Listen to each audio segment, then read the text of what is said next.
প্রশাসনকে আবার গতিশীল করাটা আমাদের চ্যালেঞ্জ। এবং পাশাপাশি আজকে আপনারা জানেন যে মশার যে সমস্যা, এই মশার সমস্যা দীর্ঘদিন, আজকে বলা চলে কোথাও মহানগরী কোনো ক্লিন হচ্ছে না, অপরিষ্কার করে অপরিচ্ছন্ন আজকে প্রত্যেকটা মহানগরী। কাজে সেই কারণে এইটা একটা চ্যালেঞ্জ আমাদের মশা। এই সমস্ত সমস্যাগুলো সমাধান করার জন্য আমরা মেয়ররা শপথ নিয়েছি।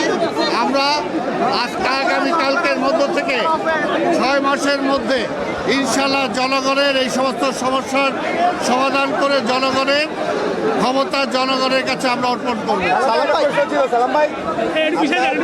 সরকারের সময় যারা টেন্ডার ইভ্যালুয়েশন কমিটিতে ছিল তারা এখনো দক্ষিণ সিটি কর্পোরেশনে আছে ইঞ্জিনিয়ার্স হিসেবে। ধরেন আপনাকে একটা উদাহরণ দেই, কামরাঙ্গীরচরে 16 কোটি টাকার একটা কাজ হচ্ছে। এখন আপনি যাই দেখলেন আপনার টেবিলে সেই কাজ পড়ে আছে। এখন কি আপনি নতুনভাবে এগুলা ইভ্যালুয়েশন করে টেন্ডার দিবেন কিনা, এবং যারা আগে দুর্নীতি করেছে যেগুলা রিপোর্টে এসেছে তাদের বিরুদ্ধে কি ব্যবস্থা নেবেন একজন প্রশাসক হিসাবে, অভিভাবক হিসেবে? দুর্নীতি দমনের জায়গায় জিরো টলারেন্স থাকবে আমাদের।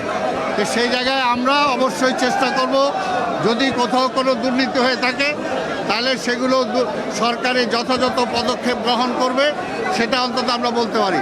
এবং সামনের দিকে যাতে কোনো দুর্নীতি, কোনো অনাচার না হতে পারে সেটার জন্য আমরা চেষ্টা করব।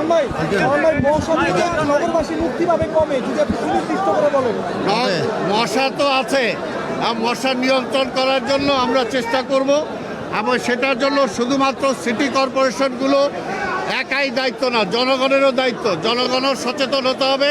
পরিষ্কার পরিচ্ছন্নতা শুধুমাত্র সিটি কর্পোরেশন করতে পারবে না যদি জনগণ নাগরিক সচেতন না হয়।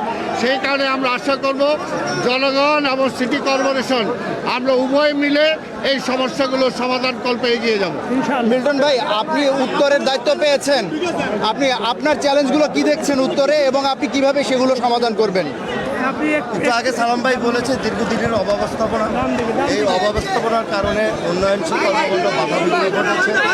অনেক জায়গায় যারা ওয়ার্ক অর্ডারের পরেও নির্দিষ্ট সময়ের মধ্যে অনেক উন্নয়নমূলক কর্মকাণ্ড এখনই সমাপ্ত ঘটাতে পারিনি, শেষ করতে পারিনি।